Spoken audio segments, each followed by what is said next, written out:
తప్పకుండా ఒక స్ట్రెన్యూస్ జాబ్కి వెళ్తున్నప్పుడు కండిషన్ చేసుకోవాలా, ఫ్రీక్వెంట్ బ్రేక్స్ కూడా తీసుకోవాలి. బ్రేక్ అంటే బ్రేక్ తీసుకొని వేరే పని చేయడం కాదు, రిలాక్స్, అంటే ఫుల్ బ్యాక్ రిలాక్స్గా ఉండడం. ఒక 1 అవర్ లేదా హాఫ్ అన్ అవర్ మినిమం డేలో, ఫుల్ డేలో. ఇప్పుడు నీ వర్క్ 10 to 4 or 5 or 6 ఉందనుకో, మధ్యలో హాఫ్ అన్ అవర్ బ్రేక్స్ 2-3 తీసుకోవాలి. ఎక్కడ తీసుకోవట్లే, మళ్ళీ ఇంటికి వెళ్ళి మళ్ళీ పని. సో ఏం చేస్తున్నాం, ఈ 12+4 16 అవర్స్లో మన స్పైన్ అంతసేపు భరించదు, బ్యాక్ పెయిన్ వస్తుంది.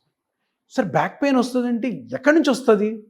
బ్యాక్ పెయిన్ అనేది ఒక వేగ్ టర్మ్ కదా. సో బ్యాక్ పెయిన్ ఒక్కొక్కరి ఏజ్లో ఒక్కొక్క స్ట్రక్చర్ వల్ల వస్తుంది.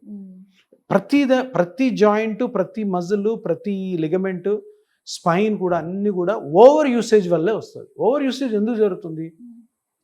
మీరు మీ పనిలో మీరు 10కి వర్క్కి వెళ్ళాలి అనుకున్నప్పుడు 6కి మీరు వాకింగ్ చేశారు, అది బాగుంది, కానీ దాని తర్వాత పని చూడు, అది చేయకూడదు.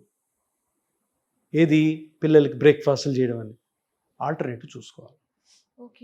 ఎంత మీ 16 అవర్స్ మీ స్పైన్ పనిచేయదు. సో ఇదే తప్పు జరుగుతుంది.